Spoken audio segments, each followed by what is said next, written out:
Hi everyone. I'm just in a very good mood.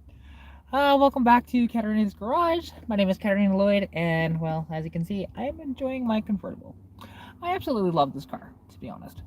And that's one of the reasons why I brought it back. Because this car, it just deserved more than what it got. And I wish I would have fixed it myself the first time, because then I wouldn't have spent so much money. But that's okay. At the time, I really couldn't afford it.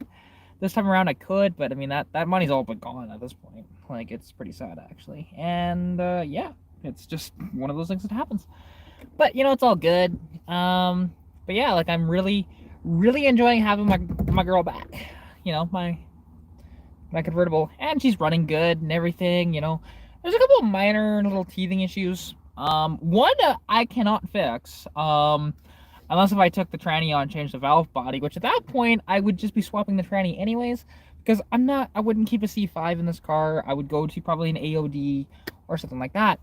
Now, I know where an AOD is sitting that I can pick up for free, basically, but the problem is with that AOD is that it's a later AOD-E, so I would need the computer to go with that, and if it was the mechanical AOD, it'd be fantastic, but unfortunately, it's the electrical one. So I'd much rather have it a mechanical overdrive.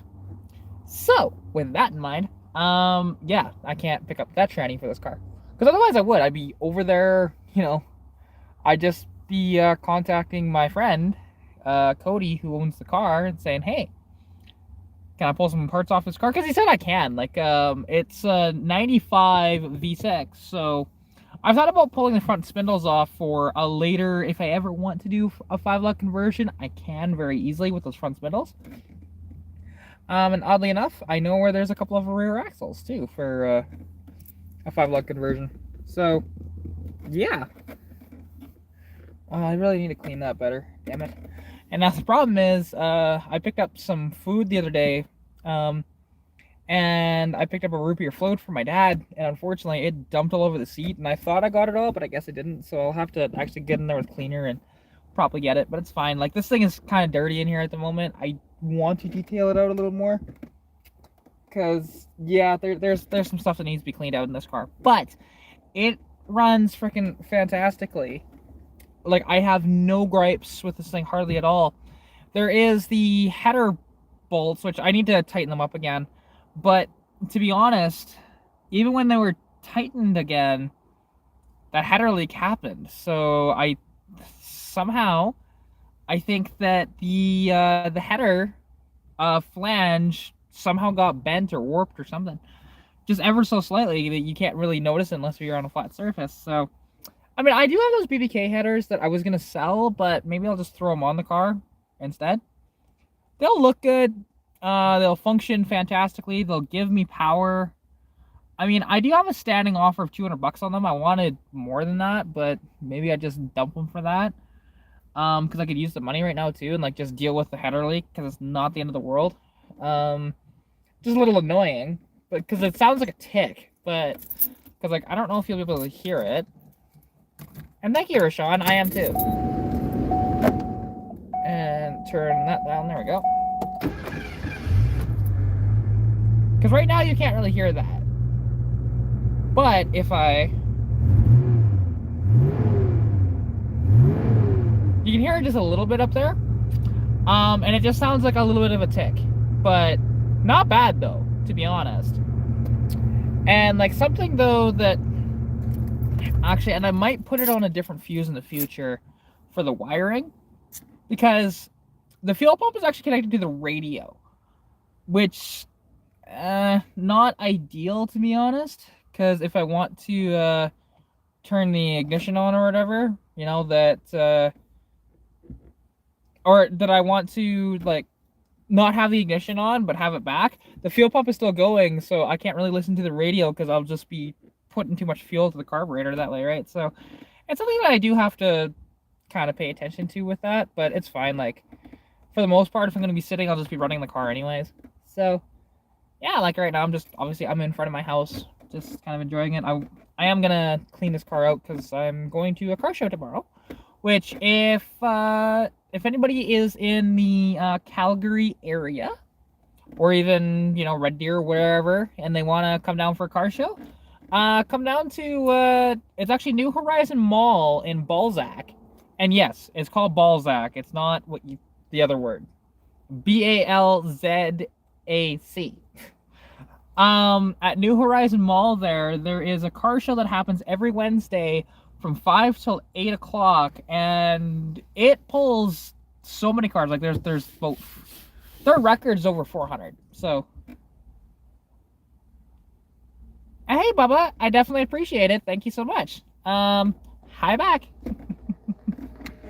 Oh yeah, I'm just enjoying the nice weather, having the top down. I still have the windows up because it is a little breezy in here, and I am in shorts. Like, it's kind of funny actually, because right now I have my hoodie covering my legs because it's a wee bit chilly. But yeah, it's fine though. Totally fine. What is this guy doing? Oh, okay, that's next door neighbor in his truck there. I was like, what is he doing? But yeah, it makes sense where he's just parking there, because they got that truck a little while ago, and you know, it's fine. It's an F350, I think. Yeah, F350 diesel 4x4, newer generation. I don't know how new, but newer. So I think the kid next door is also flipping cars too, which is totally fine. I do the same thing, but you know, because I keep seeing new vehicles in front of his house every couple weeks. Which honestly is a great way to make money if you can do it. So, you know, and if he is, cool. Because like I said, I've done the same thing. But, yeah, I'm so excited to have this car back. And because the one thing is, like, with this transmission, because what it's doing, I didn't mention what it's doing, is, so my theory on it, and actually it came from a friend of mine. We were talking last night, and he just said, well, maybe it's because that transmission's from a V6, that the valve body isn't adjusted properly, and so that's why it's not doing the 2-3 shift properly. Because the thing is with this car, the 1-2 shift is fantastic. The 2-3 shift, however, if you're freaking pinned on it, it'll not actually shift until you let off the gas, or even when you're driving it just normally, not romping on it or anything, it'll hesitate a little bit on that 2-3 shift. So I think it's the valve body not adjusted properly. And I'm not sure if I could actually adjust the valve body without just taking the whole thing apart. And if I was going to go that far, I would just say screw it, and I'd find an AOD to put in this thing. Because as much as, like, I have that T5 lying around and I could drop it in here, I kind of want this thing to be just a nice sort of cruiser that way, automatic. You know? But a manual would be fun, don't get me wrong. Like, I almost bought I had the money. Well, I borrowed it from a friend, but I had the money.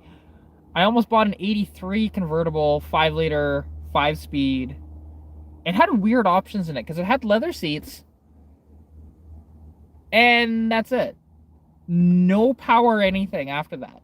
There was no power windows, no power seats, no power mirrors, nothing. It was such a weirdly optioned car. And it was a GT as well. So that was confusing. Because usually GTs are fairly loaded, but this one wasn't. Like, it had a AM/FM stereo in it too, and that's about it. With leather seats. So, very strange combination of a car, but unfortunately, if the top worked, I may have taken a chance and driven it home, but the top didn't even work. I couldn't actually drive it around the block because the guy said no. So yeah.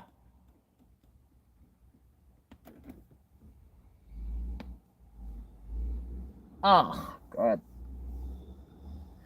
Yeah, by the way, Sunfish, I want to ask you, what was with that comment on my stuff the other night? Of, you know, when my car was broken down on the side of the road, you just said LMAO, and, like, that's not funny, dude. Like, I will absolutely call you out on that right now because I see you in the comments. Because somebody broken down on the side of the road, that's not cool. Like, it was a minor issue. Don't get me wrong. It was just a thermostat, thankfully. You know, that popped the lower rat hose. But, you know, shit like that, not cool. So yeah, I'm calling you on that. But yeah, because when I saw that comment, I'm like, really? Well, I mean, the one thing is, you can chuckle to yourself or whatever, and that's fine. Like, I mean, I get it, you know.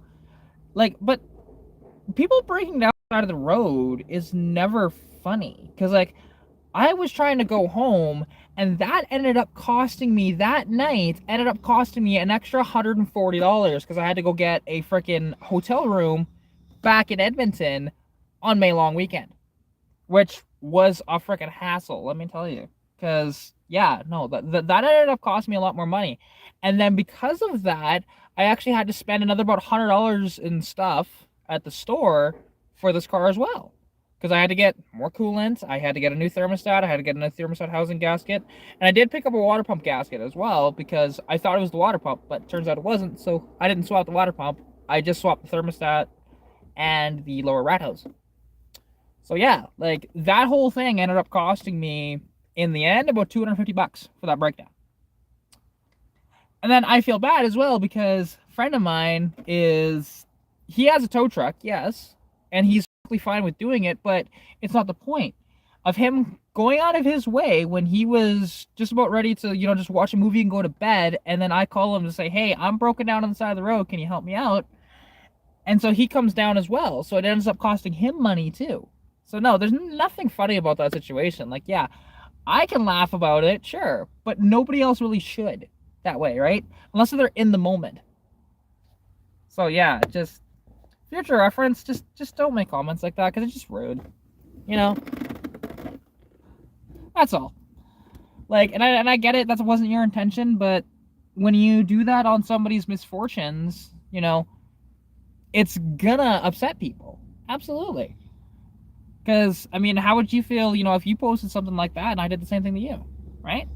Just think about that, that's all. And a lot of people, unfortunately, they don't think before they comment stuff. And it's unfortunate, it's fine. But, you know, I'm just letting you know now to not do that.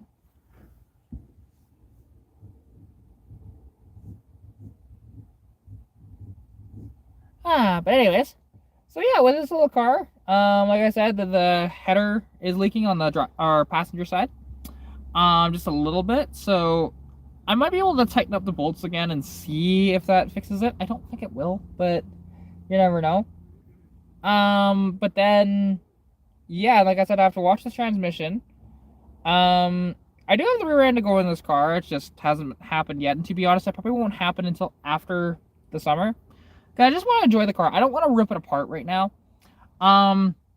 Just like those heads and that cam I'm getting, I'm waiting until the end of summer to do that stuff. Because even though it would be fun to, you know, do that, whatever else, the problem is I want to enjoy the car. I don't want to tear it apart again unless I have to, right? At this point, because it's been so much work to this car just to get it to this point and to rip it apart even more. Not really a fan of that. So yeah, and actually, did I leave the, where did I throw that? Because I had some, no, I didn't put it in there. I'm trying to remember where I put that. I hope it didn't fly out of the car.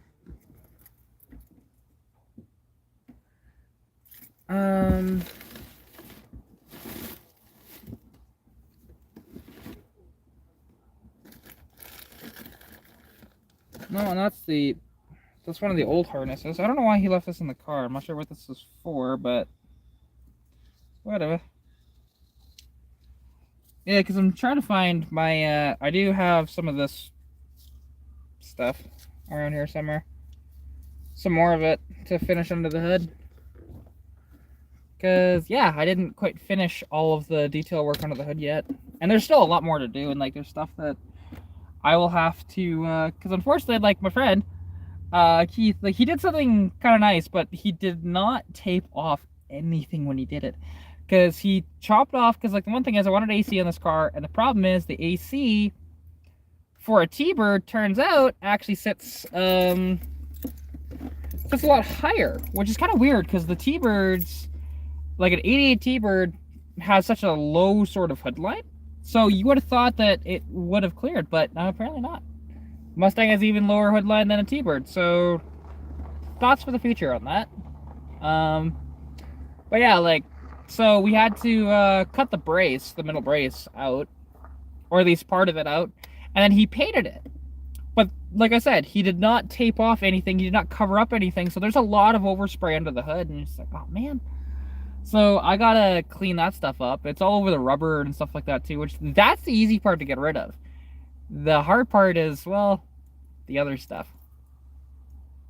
So yeah, not fun in that regard, but it's okay. It's detail work, you know. That's fine. And like I need to detail the interior a little bit too. I'm not gonna go heavy on this because again I drive this car. Like this is gonna be my daily driver throughout the summer for the most part. Like I will get stitched back here. That'll be after the transmission swap because I think I got some good news about that too. I might not need to get a weird flywheel or weird, you know, S-rod bell housing and try to modify it or anything like that. I don't even think I have to make an adapter because the one thing is, Keith shined his light up there and he spotted actually a couple of bolts higher on the block, which means I might have the dual bell housing and I could just bolt that T5 right onto it. You know, and what's cool because like I can, like, we could drill the top two holes in the bell housing to make sure that all the bolts are in, but it's not the end of the world. Like this one right now is actually missing 2 bolts of the bell housing. I will fully admit that. The top one just didn't get around to putting it back in, and there's one on the side that I didn't as well, but it's not coming apart or anything. It's totally fine. It's in with enough torque and whatever else that it's not going to fall off. So yeah, that's one thing, like, because then everything's still aligned and everything, that's not really changing that. So yeah, it's all good there. Because as long as you have, like, to be honest with the bell housing, as long as you have all the bolts for there's these pins that go through, big pins, right? If you have those bolts in, you're pretty set, to be honest. The other ones are just security. So, and I have all of those in, plus the top one. So, there you go. Yeah, because there's one bolt that's by the, it actually holds the dipstick tube in for the transmission. And so what we did with that, we just zip tied it off to the side, and it's fine. You know, it doesn't leak any more transmission fluid now, which is nice, because we did a little trick, actually, a little old hot rodder trick, which, where is that little bottle? I have, oh, I think I see it. Yeah, there it is. So, good old brake fluid, right? I bought this at a gas station, to be honest. It doesn't really matter if it's .2, .3, whatever. Brake fluid. Now, just as long as, because what you can do, if your car is leaking a little bit, you can actually put this in systems because it's the mineral inside of it that will actually go into the seals and get them nice and soft again. So, and it helps them seal, right? So it's not a bad thing. I mean, and brake fluid's cheap, so that's what we ended up doing, and it doesn't leak no more. So that's nice. Because it was leaking a little bit of tranny fluid before.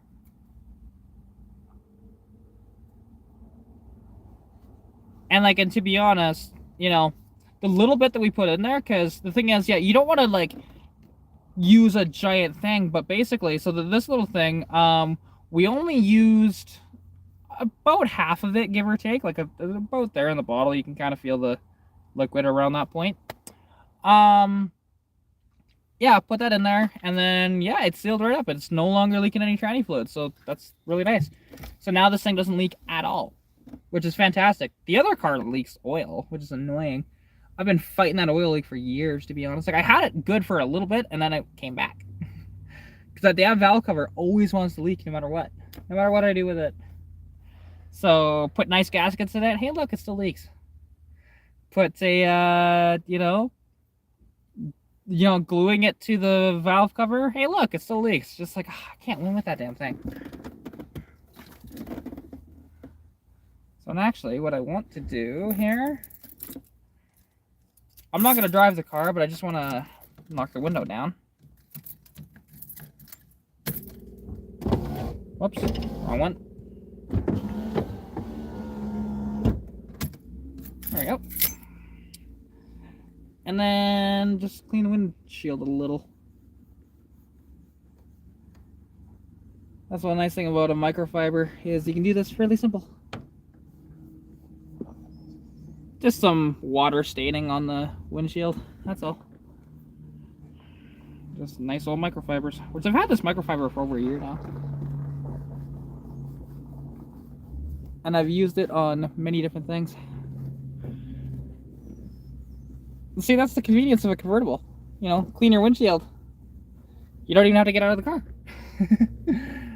There we go, that's much better. Yeah, there we go. And a little bit still down there. Get rid of that. There we go. That's better. But yeah, so like up next for car stuff, because I do need to make a trip actually down to Carmen Gay to my buddy's place at some point.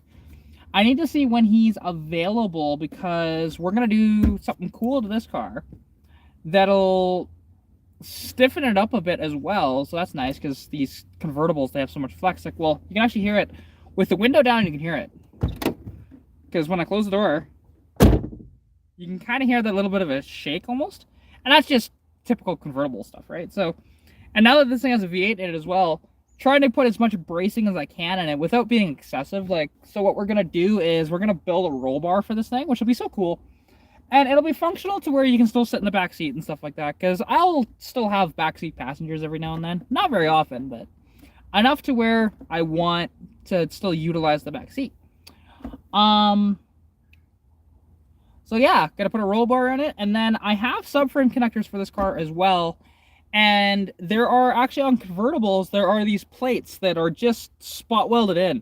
You just drill out, actually they're riveted in, sorry. You just drill out the rivets, and then you can put your subframe connector right on there. It's just covering the end of the subframe. So connect the two, so then I'll have essentially a full frame vehicle at that point, which is nice. These are a bolt-in style, but I might just weld them in because it's just better, to be honest, but we'll see. You know, and that'll happen, I'm not sure when we're going to do that.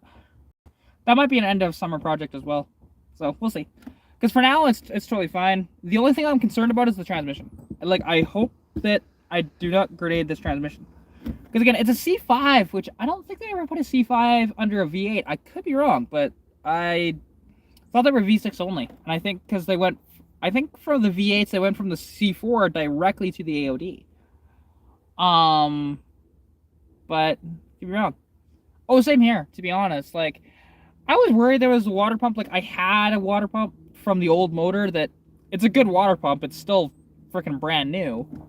Well, used, but new, right? And yeah.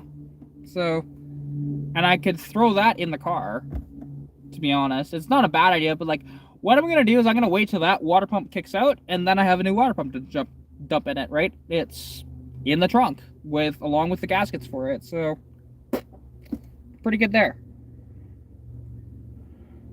Actually, did I put it back in this bag? No, I did not. I was trying to figure out where my wire loom went. I don't know where I put it. That's fine. I will figure that out later.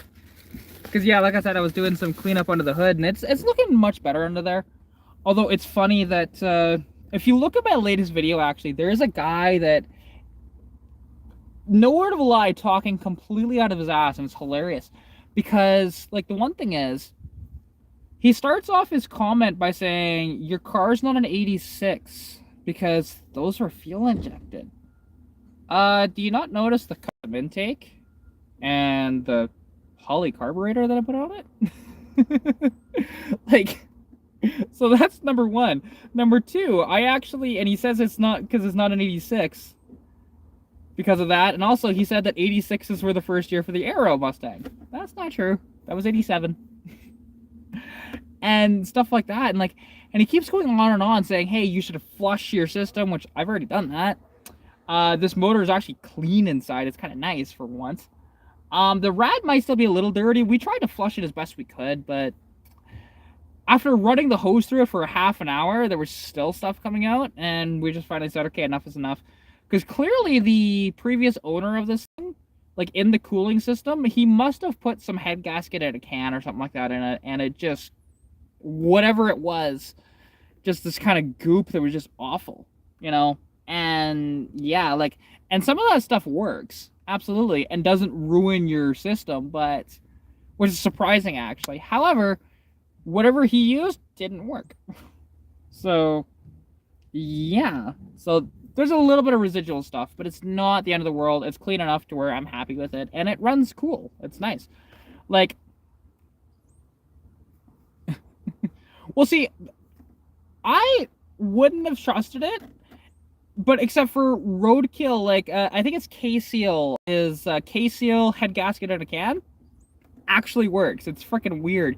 Like, I wouldn't suggest using it as like a permanent fix, but you know, if you need to get it by for a little while, go ahead and throw it in your car, right? And you know, like, if you didn't care that much, and to be honest, it's roadkill, they don't really give a shit. So yeah, and I should actually, while I'm in here, this is rim cleaner, but it'll work, even though the freaking thing is like destroyed. Well, that's fine. Yeah, use a little bit of rim cleaner on the interior.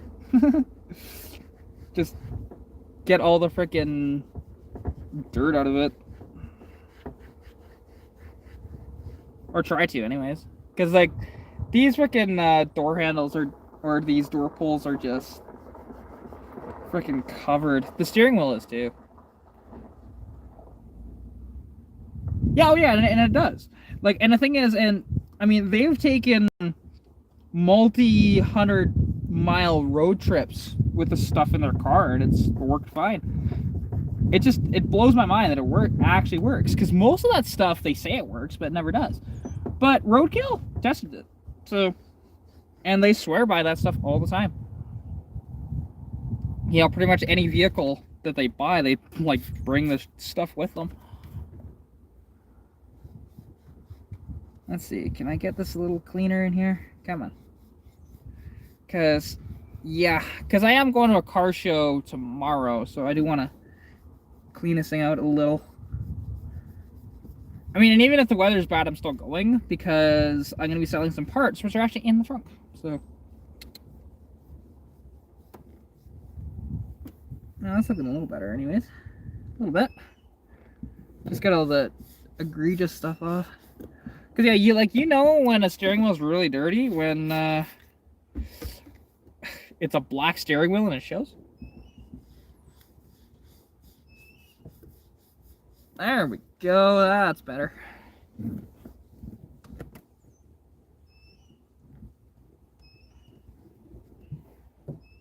See, that's way better. Like, yeah, and I'm gonna pick up like some back to black stuff or whatever and go to town on this thing eventually too, because like all the rubber moldings on the outside are gray instead of black, including the headlight surrounds, which are actually plastic. So yeah, and those should be black. There we go, it's getting better. It's a little bit surely. Like, this thing is not going to be super clean for the show, but it's fine, because I don't go that heavy in my detailing. It's just so much work for a car that I'm freaking dailying, right? So I got it relatively clean, but you know, I'm by no means a professional detailer either. Like, I will say my detailing work is not the best, but for the most part, I don't care that much. Like, you know, it's not like I'm going to these shows to win awards or anything. I'm just there to show off my car and have fun and have good conversations with people. You know, that's what it's all about for me. If I happen to win an award, cool. Like, you know, I'll display it proudly like I do in Stitch. When I won that one award, it's the only award it's ever won. Which is cool, and I think I mean, to be honest, I think they just did it because they liked my passion or whatever else for the car. Because I was talking to the judges previously, and yeah, although I do find it funny that there was some comments on that video, I remember that, there was one guy that said that that thing won best in show. So what did you pay off the you know, did you give the judge his guidance dog some treats or something? And I just went, no, but I did buy a nice hot dog there. That hot dog was a good hot dog actually that day. Let's see, can I get that a little better? This is always a pain in the butt to clean a dash that is just so freaking sun faded. Because it just this like sort of dirts and stuff like that just bake into the dash. Drives me nuts. It is starting to chip off, as you can see. But, you know, that happens. Like, and again, this ain't a show car, right? It's not Superman's. It's in pretty good shape, but it's not... Body-wise, actually, this one's in worse shape than the other car. Because this one actually has rust that you can see. The other one, the rust is hidden. So, there's that. And this one... The other car has, like, it's much more solid than this one is.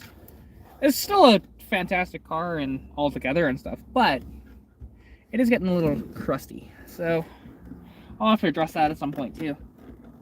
However, not yet. Yeah, there's so much stuff to think about, to be honest.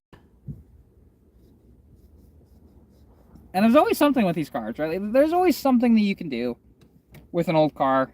And they're always a project at some point. Like, but the thing is, I could leave it as is and just drive it, and it'll be fine. But I do have to watch out. Like, I have to keep it very clean because of the rust. And you should keep your cars, like, relatively clean anyways. Because, like, I wash my cars basically daily. Like, I haven't washed this thing today yet, but I'm going to wash it tomorrow because I'm going to the show. And yeah, like, at any time I drive it, I typically wash this car. So, just didn't today. Not yet. But, it's one of those things, and it's good practice to do. Especially, because the one thing is, what makes sort of corrosion and stuff like that happen more is when your car's dirty. Also salt and stuff like that too, yes. But the cleaner your car is, the better your chances of keeping that paint all nice and keeping the rust at bay. So, something to consider if you don't already do that yourselves.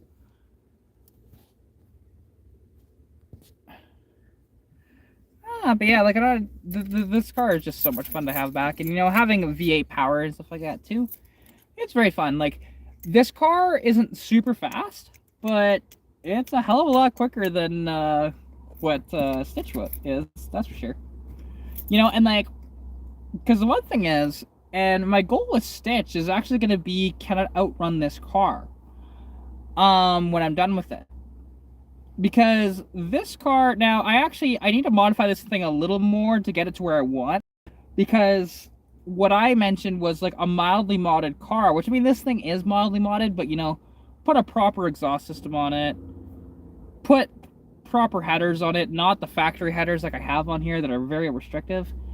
You know, put, like, an electric fan on this thing. Stuff like that, you know, that a mildly modded 5-liter Fox...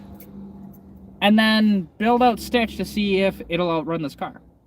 So, anyway, I definitely am super excited to have this thing back. Because it's just, oh god. I miss my convertible. And plus having tunes to jam out to and everything is just fantastic. Because there is nothing better than rocking out to whatever's on the radio. And a convertible with a top down. You know? I will fully admit that. Because it's so much fun. It's so much fun. Like, you know, coming down the highway, because I had a top down all the way from Edmonton back here, right? It was about a 2.5 hour drive. And the entire time, like, you know, on the radio, they just kept playing some bangers, and I kept jamming out to them. It was so much fun. Like, yeah, and I enjoy the little things like that, right? You know, it doesn't take much for me to be excited or happy. See. Yeah, I need to replace some of the seals on this top. I mean, to be honest, I need to replace the top and replace all the seals on this thing, I think. Because they're getting pretty, Well, that one's starting to lift a little bit.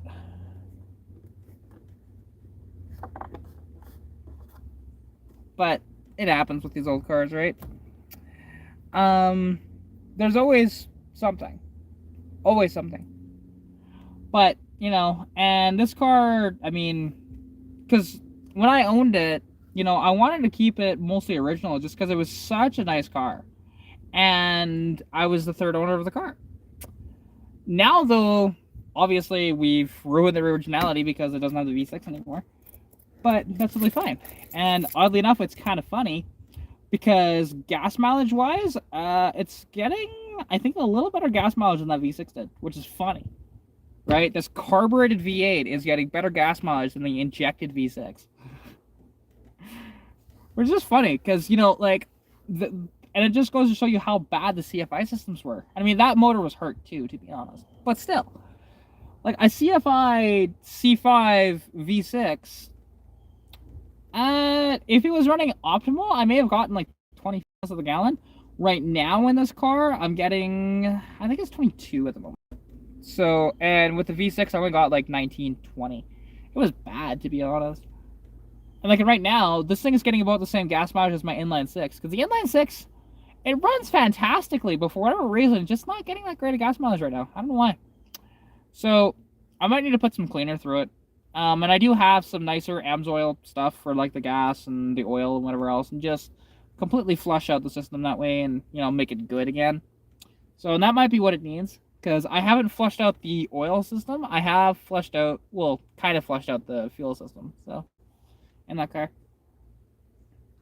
And I mean, and like in that fuel system, when I first got it, because I didn't drop the tank and clean it out, I went through, I think it was 4 or 5 fuel filters before it was finally all cleared up. But, you know, easy change with a fuel filter, though. Technically speaking, yes. Third registered owner. Because the other guy never drove it and never registered it. So, yeah. And that's one thing. Like, I wish that the original owner was still around and I can show him his car again and like assure him that, hey, I'm taking good care of your car. You know, I am really enjoying it, and I want to thank you for taking as good of care of it as you did throughout the years. Because the thing is, he drove this thing sparingly, especially later in his life. I can't remember his name because, you know, Keith told me. Because, again, this was Keith's car. Like, he was the second owner, and now I'm the third owner.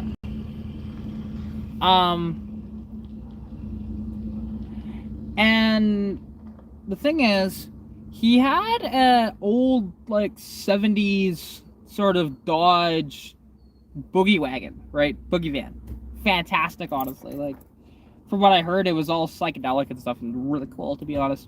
But it was up on, all the tires were up and I was up on blocks. And so what the guy wanted to do was he was going to sell this to fund that thing to get it back on the road. And I'm not sure if he ever got it on the road or not. But this thing was just tucked up in the garage, just about right up against the wall. And yeah, and it just he drove this thing about once a month, you know, so it wasn't very often that he took it out. But and yeah, at least again when it was later on in his life, and then it kind of sat for about a year, and that's when my buddy Keith acquired it. And then Keith hardly drove it at all too, because he's not a proponent of convertibles. You know, I mean, I get it. You know, he's got a bit of a balding head, so sunburn on his head, I completely get it. To be honest, like even in this car, I will have actually sunscreen in the car for, especially like I probably should put on some sunscreen now because it's freaking warm. It's gorgeous out here. Like I could suntan today. I'm not, but I could. Yeah, because I've got like a zero gravity chair too and stuff like that I could just be on the deck and just enjoying the sun. And yeah, because actually, what time is it right now? Okay, it's 2 o'clock. Okay. But yeah, it's honestly, and I can't wait to bring this thing to more shows and show more people it. Because right now it's only been select few that have actually seen this car right now. So yeah, and hopefully this week, because like I said, going to sell those parts because I'm selling the old Edelbrock intake. There was a carburetor that I had actually picked up for a friend of mine, but and then what's interesting, like he fully paid me for this carburetor at this at a swap meet, and he lives up in Grand Prairie, so it's a bit of a trek, right? And like, I was trying to figure out like how am I gonna get this to you, whatever else, and I told him like, hey, I'm gonna be in Edmonton in the next, week or so. If you want, I can bring the carburetor up, leave it with somebody there. They might be able to, hold on to it for you, so that way it's closer to you. I know he does. He goes to Edmonton every once in a while, right? So it may have worked out that way, but he just ended up saying, hey, you know what? For being such a loyal person, whatever else, to your word on everything, you can just, I don't really need that carburetor anymore. You can just keep it and resell it. So that's what I'm doing, which is freaking awesome because I can use the money right now. Because, yeah, this thing's engine swap and plus it breaking down twice on me has really cost me a lot of money in the end. Oh, this damn car. But, yeah, this thing's running freaking amazing. I love it. I really have no gripes with how this thing runs. Although I should check. I should, just do a general health check on the car, pull the plugs, take a look at those, whatever else, take a look at the oil and stuff like that, make sure that's all good, because I haven't done that yet. I'll do that probably Thursday. Yeah, I think Thursday. I'll pull everything out and take a look, make sure it's all good. I mean, and if it's running a little rich, which I don't think it is, but it might be. And yeah, although something that's interesting and not surprising is because my friend, and I don't know how the hell he did this, he was driving this thing around the QE2 and he managed to get about 26 miles to the gallon, or not the QE2, sorry, on the Hyundai in Edmonton, and he managed to get an average of about 26 miles per gallon out of this thing, which really impressed me. But the one thing I didn't consider, because he was doing all this highway driving, right? Like, and this thing was vetted completely by him on the test drives. And then for some reason it blew up on me. Go figure. Because me and this car don't have a great history yet, but we'll start getting a better history coming up because, yeah, it's not something that, like, I want a good relationship with this car, and just, because even with my previous tenure with this car, it wasn't a good relationship, this car kept giving me issues, and like I'd never really fixed anything on it, to be honest, back then, because it just, like, there was nothing for me to do. There is something that I could have did, don't get me wrong. I had, because it came with the car, I had a short block with heads. I just did not have any accessories on it, or I guess it was a long block technically, so it had all the internals in it and everything. And what I could have did, but the one thing is that I didn't know, is what was the bore size in that motor. Because something that I was thinking about doing was, if it happened to be stock bore, because it was a fully rebuilt engine, right? And the problem is that motor was the wrong bolt pattern for the transmission, so I couldn't just swap it out. I would have had to get an adapter made or something like that for it, which I could have did, don't get me wrong, but I didn't end up doing that. And that motor, I don't know if it was a 3.8 or a 4.2, because everything on the motor was not lining up properly to say either or. But that little V6, I could have taken all the internals out of that, put it into my block, and probably had a fantastic running vehicle for zero money other than gaskets, right? That's all it would have cost me, because that thing had like a new timing chain in it and stuff like that. And, had, and of course, new valves, new pistons probably, and yeah. So, And it would have been kind of cool, but then, you know, I wouldn't have a V8 right now. So there is something to be said about that. And the one thing is with this car, when I first got it, it wasn't supposed to be a project. And for a bit, it wasn't. And then it started to become one. And then when the motor was so bad, I was like, you know what? I can't really afford to fix this the way I wanted it to. So, and that's looking like a little bit of rain clouds coming in. So I'm going to do this. Make sure that if it does fall. Oh, I need...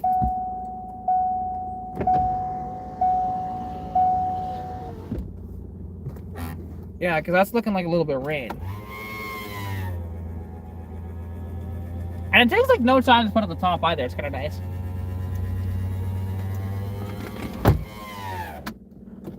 And then just get the 2 clips on it. And there we go. Top's up, just like that, right? Well, it made it a lot cooler in here, which is actually kind of nice. Because it's looking like if it does rain, it's not going to be much, but it's still, I don't want a bunch of rain, like water in here and stuff like that, and pooling, etc., etc. Although it might help clean things, but no. I've got electronics and whatever else in here that I don't want to get wet. So, yeah, the one thing is, and I should actually test that while I'm sitting here, because my tack doesn't work, and I have a theory on that, and I just want to try it. Because, yeah, it does actually. And this top, I need to replace it, but it's an amazing shape considering this is the original top on the car. Like, there's a couple of tears in it, but really, it's not bad at all. Like, I could actually just put patches in it, and it'd probably be fine, and replace the seals on it. But, yeah, and it's just, I don't want it to be patchy, right? But not like the top's gonna be up very often on this anyways. It's gonna be mostly down when I drive it anyways. You know, when I store it at the end of the day, I put the top back up. And I don't ever put the boot on the back to cover it up, because it's kind of a pain in the ass to get on, to be honest, so I don't do it. But something with the tack that I want to try, because I do have my screwdriver sitting right beside me here. Because, okay, so, my tack doesn't work.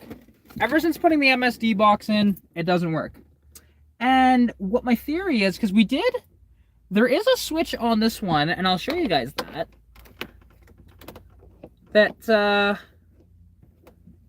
Once I get this dash surround out, I'll show y'all. And actually, let's put this window back down. Kind of convenient having power windows. Don't get me wrong, manual windows are nicer to a certain degree at times, but you know, just because you have that security of like, hey, it's gonna go down. But old power windows typically don't break. That's the nice part. Like, and new power windows, like especially in the winter time, tend to not work. They'll just freeze up. The old power windows never really did. So like, I've driven this thing. Granted, it's convertible, so it does help. But I've driven this thing around in the dead of winter, and this thing is a terrible winter vehicle. Grip-wise, it's fantastic, but because of the seals inside of here, it fogs up the windows so bad. But yeah, sorry, I keep bouncing around. But anyway, so with this tack, I just want to try something here.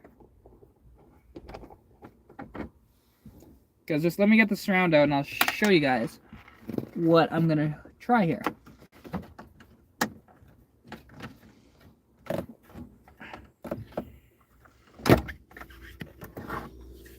There we go.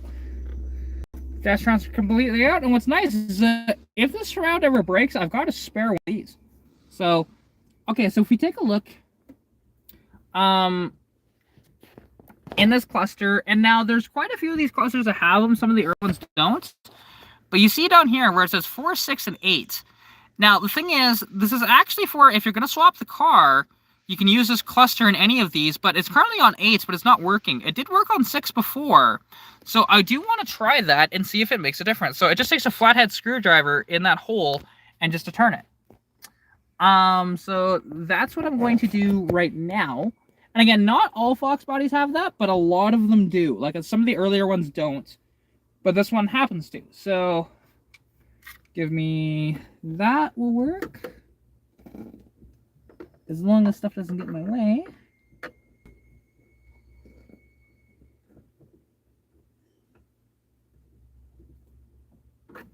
Okay, it's on 6 right now. So... No, go ahead, Mark. Okay. I don't need the heat on.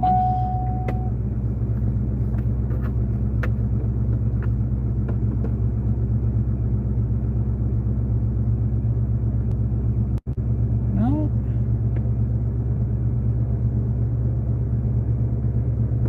Nope, none of the settings are working. Okay, so that did not work. Because one thing is, like, this TAC worked with the V6, so...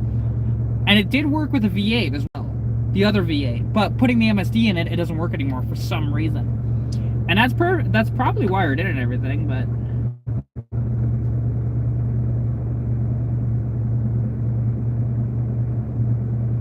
But yeah, so... Okay, so that's that theory out the window. Okay, well, I'll just leave it on 8. And then shut the car off. And put the dash shroud back in the car. Because, yeah. Now, what's interesting is if this was a manual car, there's something cool that they did with these because you can actually see... I don't know if you'll be able to see it properly in here. But you'll see where it says right here, shift. Now, the thing is, with the manual cars, they'd actually have a bulb that's in here. There's a slot for it. And for your best sort of economy, they tell you when to shift your car. And I don't know how accurate it was on these for fuel economy or not. But, yeah, it's just a shift light that just tells you to shift when, you know, at those points. There we go, just like that. I love how easy it is to take this thing apart. Like, the only thing is when, if I ever have to replace the heater core in this car, it's gonna be a bitch. Because I have to take the dashboard. However, the heater core in my notchback, oh frick, that one's so easy to change out. Because it's a non-AC car, and the early ones like that, if you didn't have air conditioning, all you had to do was drop the, like, take the glove box out, and there was like 6 screws that you had to take out. And then once you did that, your heater core is right there. There's also a bracket that holds in the heater core as well, which is currently not on mine, but you don't actually need it. But, yeah.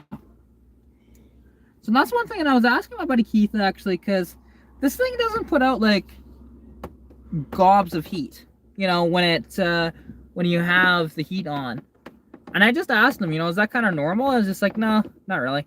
Well, it is normal for these Fox bodies not to give you, like, amazing heat out of it, so. There we go, just like that. It's all together. Gotta love having screwdrivers in your car. Although I'm missing a couple of those, which is annoying, but no, it is what it is. And, oh hey, I even have up to Torx 40 as well, and I have these little torque sticks too. That's nice. But, yeah. So, you know, that little kit, honestly, I bought it because I needed... What did I need screwdrivers for? I was doing something on the car, and I can't remember what it was. There was one like on my other car. And I needed a screwdriver, so I picked those up at the same time, and I needed oil as well because it was leaking oil. Because it leaked oil bad. Like, there was almost no oil in it when I went to a car show. It's like, eee. And you wouldn't have known. The thing ran fantastic. Like, just blows my mind that those inline sixes are that freaking bulletproof. And hello, Mr. Brown there. Daniel Brown. How's it going? Definitely appreciate you coming to the live stream. Yeah, I'm just here in the car, talking about cars, and cleaning it a little.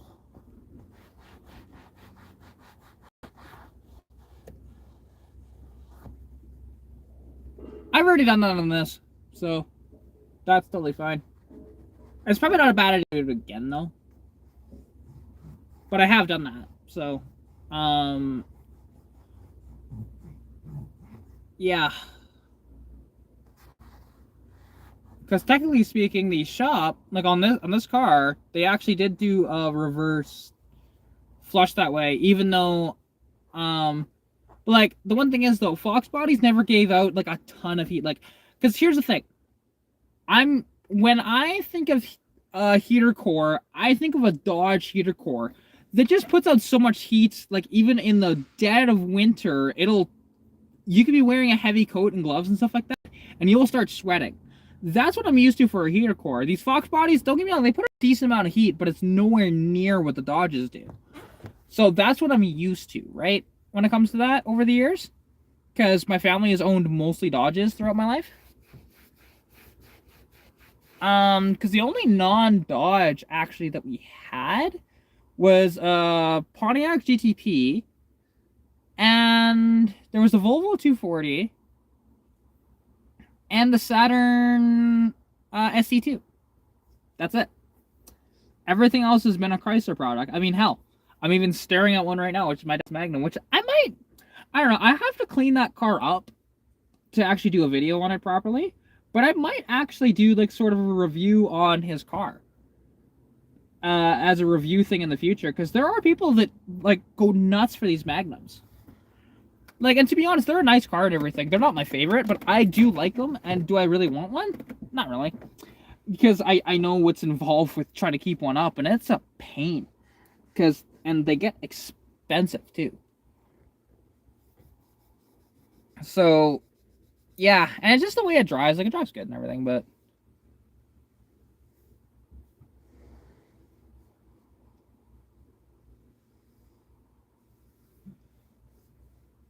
That's fair. I mean, it could be... Well, because Aero Foxes might be different for that. It's definitely possible. I just know that the 4Eyes tend to not. Like, and this thing, the AC will probably be fantastic because it's actually out of a T-Bird, this motor, and that air conditioning pump is as well. But I believe the air conditioning pumps were the same, if I'm not mistaken, between the two. So there's that.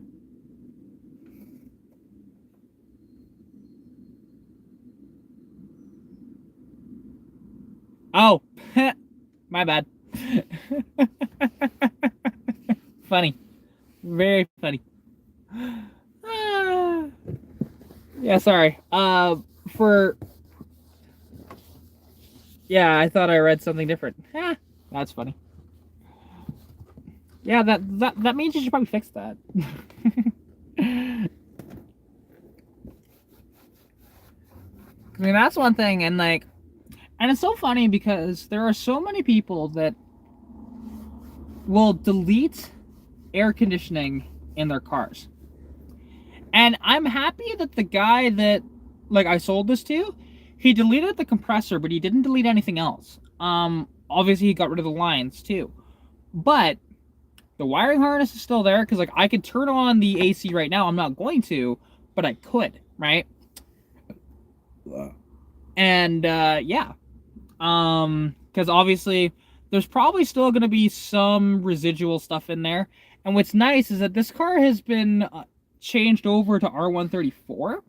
So that's fine. And that compressor, oddly enough, it doesn't matter for the compressor to be converted or not, because that'll run just about any sort of Freon type style or whatever you have in there, right? It's only like your condenser and stuff like that that needs to be converted. And this car already was. There was a sticker, and it's so unfortunate that the guy as well, he peeled up even though they were starting to peel up, but he got rid of all the stickers on the front. And it's like, oh man, because there was a sticker on there that said it was changed over to R134. This is supposed to have, you know, certain oils and whatever else. It was really cool to see all those stickers. Now they're just gone.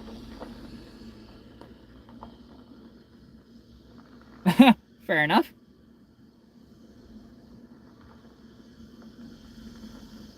Because, yeah, like, and the one thing is, I actually use the heats in this thing even in the summertime.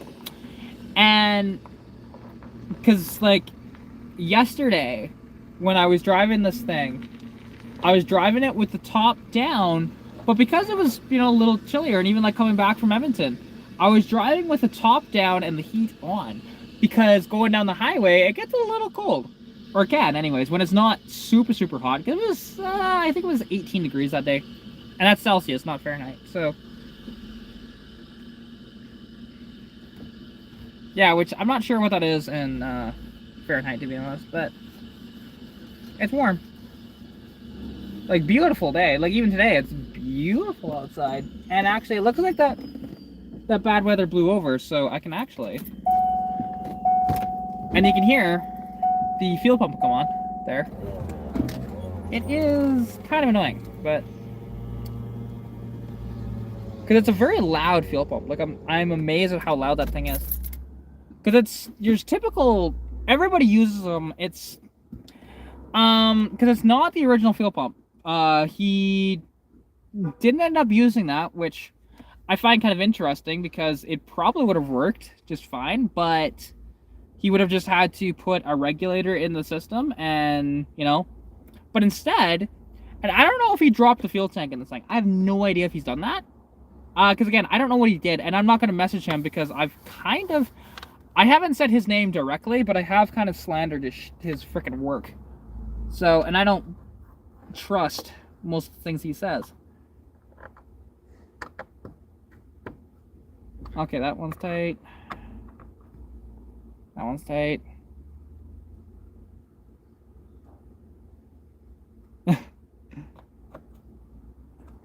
Sounds good.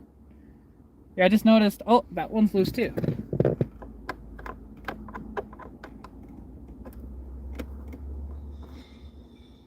There we go. There was a couple of loose screws in here, so just tighten those up for the A-pillar trim. And yeah, God, I love this car. This thing is so much fun. And I mean, yeah, like this thing, you know, does burnouts, stuff like that. Although the V6 do burnouts before too. That was kind of cool that it did do burnouts. Not very good ones, but it did do burnouts. And something I actually discovered on my 81, because we finally properly looked at the rear end, right? And it's a good thing I didn't build that thing up with that rear end in it, because I probably would have grenaded it. Only because that rear end is actually kind of a rare rear end. You only saw them on early 4-cylinder and apparently inline 6 cars as well. Because it is a 6 1/4 rear end. They weren't rated for a lot of power, and, you know, like, it's interesting because the brakes and stuff like that are interchangeable from a 7.5 and 8.8 into it, whatever else. The axles are the same, I believe. And yeah. You know, and the gear ratios are the same too. Which I think they only put 273s in those rear ends. To be honest, I don't think they did anything else. But yeah, so that's what I found out. And they only did that from 79 to 81. Go figure, right? So, yeah, like that rear end, like I've got a 7.5 with limited slip, and I do have 373 gears to throw in it. So once I have the transmission in, that rear end will go in at the same time, more than likely. Or we might hold off on that. We'll see. Because the one thing is that rear end, it needs to be completely sandblasted, because that rear end came from the East Coast, so it's just covered in rust, right? So get it blasted, bring it back, paint it really quick, throw the brakes back together on it, drop it in the car. Because yeah, it's limited slip, and then it's got 273 gears in it or something like that at the moment. I think it's 273s, because it was in a 81 T-Bird actually. So yeah. So, and it might be a little wider. I'm not sure. I'd have to measure it out again, but I think it's okay, because I didn't know what it actually came out at. Well, honestly, I think he told me initially, but I couldn't remember. And then, because he told me that it had like 355 gears in it, but then when he put new gears in the car, it actually, you know, was higher RPM or whatever. So yeah.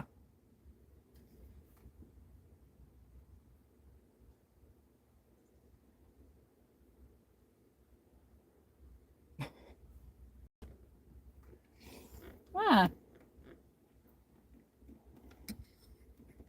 I was just reading your comment there, and just waiting for part 2 of your comment. Wow, we have 8 viewers, and we're an hour in. Nice. This is awesome. Especially on a Tuesday afternoon. Like, you wouldn't think that many people would be here, but you all surprised me, and I'm happy about that. Oh. God, that sun just feels nice. There we go. Just lean back a little bit in the car. I can't lean back all the way because of my toolbox there, but lean back a little, tilt the camera down. There we go. See, in a convertible, you can sunbathe in a convertible. Just enjoy yourself. God. But yeah, if you guys haven't already, actually, because I did post a video today. If you want to check that out, please do so. Because that video, it's actually, because it's concerning this car, but then also, because I didn't put it in the title or anything, it's kind of a surprise for people, to be honest. Towards the end of the video, actually, there is what I'm going to be selling next, which happens to be a Jeep Cherokee Limited. So I need to see about some things with it, because I was told it runs, but I don't know.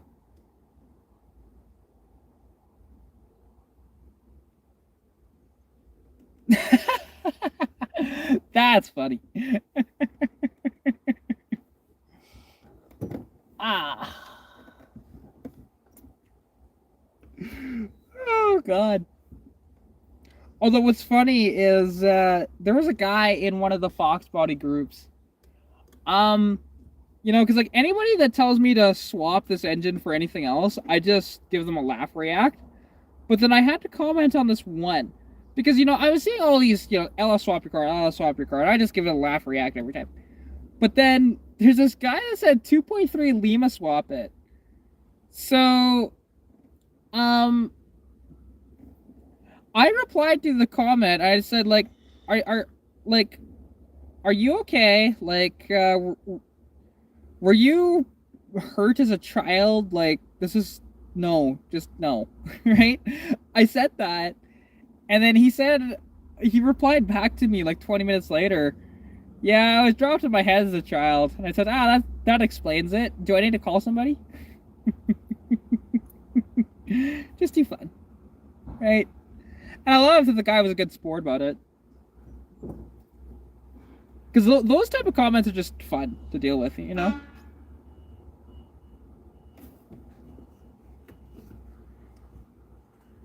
And it turns out he had an 04 GT at home.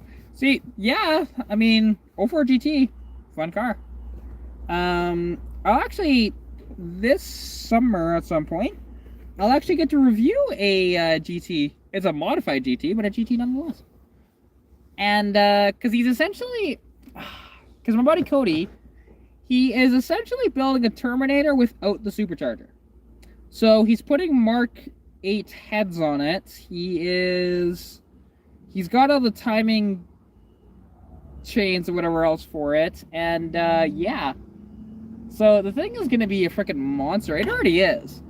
That thing with, don't know, because like the motor was supposedly rebuilt, but was it bored out? Is it stock bore? That's stuff that he doesn't know. And that is something that I guess he'll just find out when he pulls the heads off and, starts looking at the bore size and just seeing. So yeah, but that car, it's an automatic. He's thinking about doing a manual swap, but he's not sure yet. But, yeah, so that'll be fun.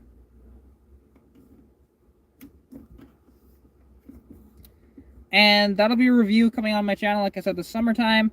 I'll also be reviewing probably an S197 that's blue. I've driven the car before, and it's fantastic. So that thing will be so much fun. That's a Coyote. There's there's still that review to do on the 2020 Supra, and there's a review to do on, I think it's a 94 Trans Am with a 6-speed in it. So that'll be fun.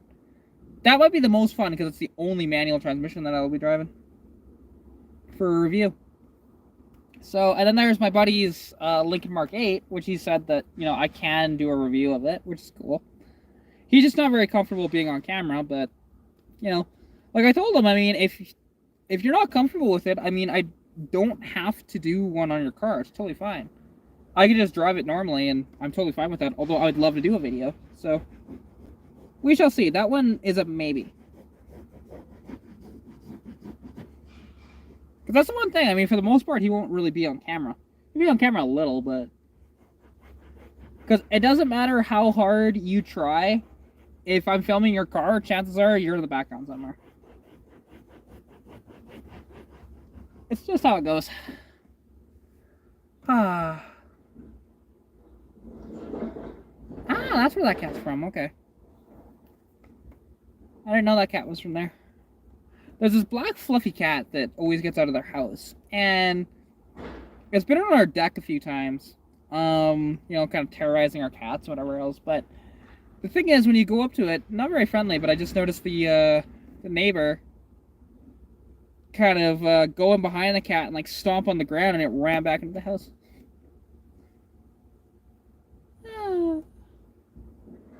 Fun times. You know what would be fun as well? Going on, you know, little trips in this car with my cat Saber. Because Saber loves car rides. He's a big fan of them, to be honest. And especially in this convertible with the top down, he loves it. So, and he just gets a sunbathe and whatever else, and just he kind of lays down on the seat, and he's just loving it. So, that'll happen. More this summertime. Unfortunately, I can't bring my other cat, Rascal, because he's just a pain in the ass to deal with in a car. And I have a sneaking suspicion that he'd try to jump out of the car, too. So, but what I try and do is, like with Saber, because I'll roll down the window a little bit, but not enough for him to jump out. Rascal, though, he's just too damn strong, and he just freaking, he could clear this car if he tried.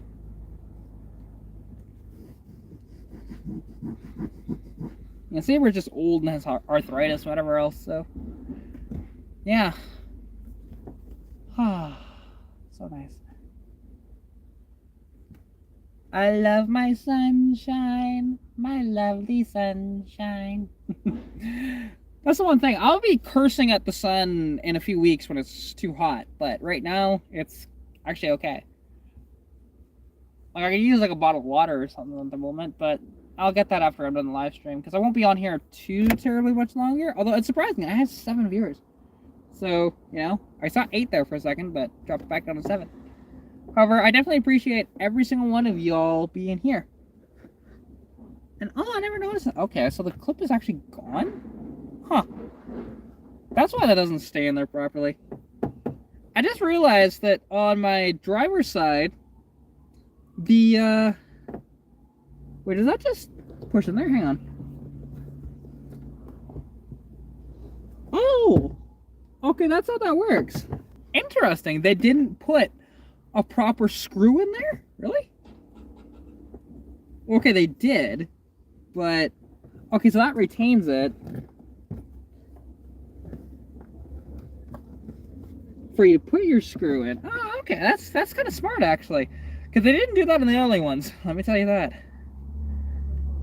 I know that because mine doesn't have that. Kind of wish it did, because it would make it so much easier. But it's fine. You know, but, yeah. You know, and hopefully this week the weather stays nice, and we'll actually have a good turnout for the car meet this week, too, because last couple of weeks we've had almost no people. Like, last week I didn't show up because it was snowing at 6:30. It went away pretty quickly, but it was snow off and on all day, and I just decided to stay in, and I guess everybody else did too, except for one guy that actually went.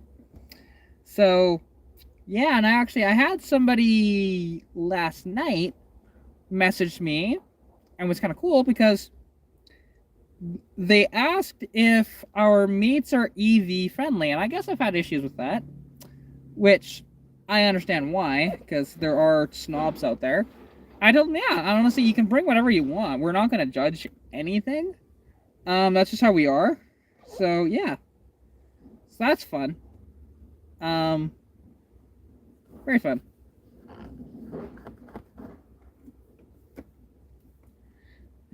But yeah, so I'm not sure. Do they have a Tesla? Do they have a Fisker? Like, what do they got, right? So, and you can bring your contemporary modern car, or you can bring a classic or whatever else. It's totally fine.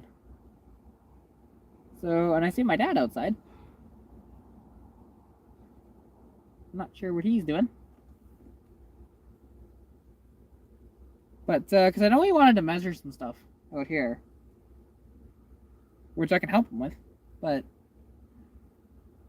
because if he needs my help, I'll definitely put the top back up on my car and end the live stream. Because, yeah, I mean, none of y'all are talking at the moment. My chat's being boring.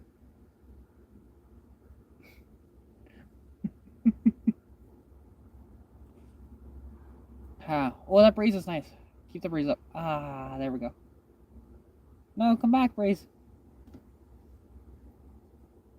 I mean, to be honest, the idea of an EV is fantastic. The execution is poor. Because the battery electric thing is terrible, right? But you can do an electric that, yes, of course you're still going to have batteries. However, if they did it, and I've been pounding this drum for years, really what energy companies should be doing is investing in hydrogen. Because the thing is, you can harness hydrogen for basically free. Like, it's free. And you can sell it. It is great, honestly, because you can get hydrogen from literally just about anything. That's the cool part about it. Now, I understand the internal combustion engine is not the way of the future. Absolutely. I get that. The electric motor is the way to go, but not battery electric. If they went hydrogen fuel cell electric, that is the way to do it. Because yes, of course you're still going to have batteries, but don't have your main supply of like hundreds of these batteries. You can have just your traditional style batteries and have it run on a hydrogen motor, and it'll work out great. But for whatever reason, they don't do that. And I know it works. I've seen it work, because actually, like, locomotives use a similar technology.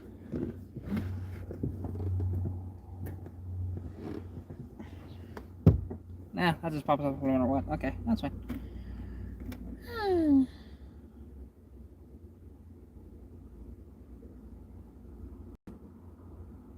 But yeah, like, and that's the one thing, because, like, and the one thing about EVs is that, like, they are convenient in a sense if you're just driving around town or whatever else like that, and you can fill up every day. They are just, like, plug it into your wall. But actually, the energy prices for that, like going to a supercharger for, like, a Tesla supercharger, is very expensive. It's getting to be somewhat comparable to filling up your gasoline vehicle. So really, the savings aren't there, right? And it costs more to buy an EV vehicle as well. So again, you're not really getting a good deal on this stuff. And it's sad. There we go, that's better. But yeah, and that's one thing, like, with EVs. Because like I said, a hydrogen fuel cell EV, fantastic. Battery electric EV, absolutely terrible, and you should never, ever, ever use that. Because it's just, the mining for the lithium is absolutely horrible for the environment. Then you've got actually manufacturing the stuff, and the disposal of the batteries when they can no longer be recycled.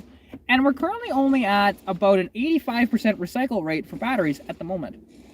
So, and that's slowly getting better throughout the years, but it'll never be 100. And of course, the batteries in your car won't always be able to be recycled. Absolutely. Some of it just has to get trashed. But it's much less of a rate than these battery electric cars are.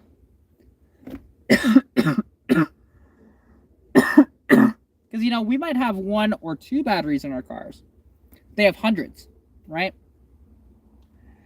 And yeah, and like, because yeah, I'm a proponent of AGM style batteries because they work amazingly. And like, I want to put, like an Optima AGM in this car, but I just haven't done it yet. That'll happen eventually. To be honest, I'll just go with the MSD system really well and that sort of thing. So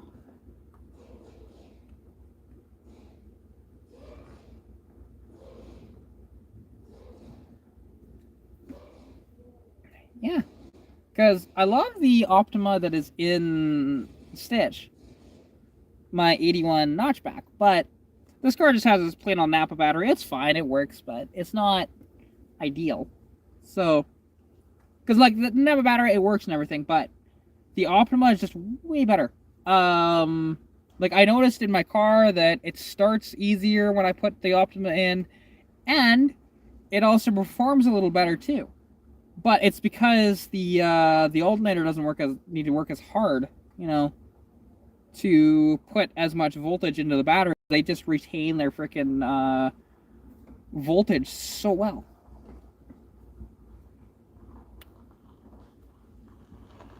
So yeah, like, and Optimas are worth the money.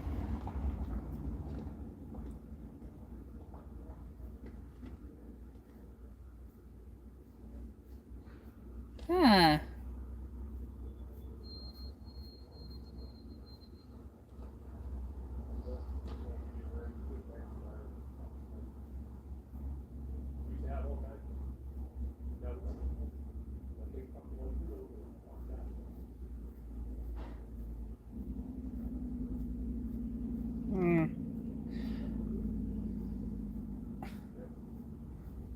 Okay. Well, actually, I'm going to end the live stream here. So, thank you all for watching the video. Hope you did enjoy this live stream. And, yeah, if you haven't already, go check out my other videos as well. Because they're really awesome too. And, yeah, those ones, are the ones that rake in all the money. Because these live streams definitely don't. So, yeah, anyways, I appreciate it. Thank you all for watching. And I'll catch you later. Bye. Pikachu!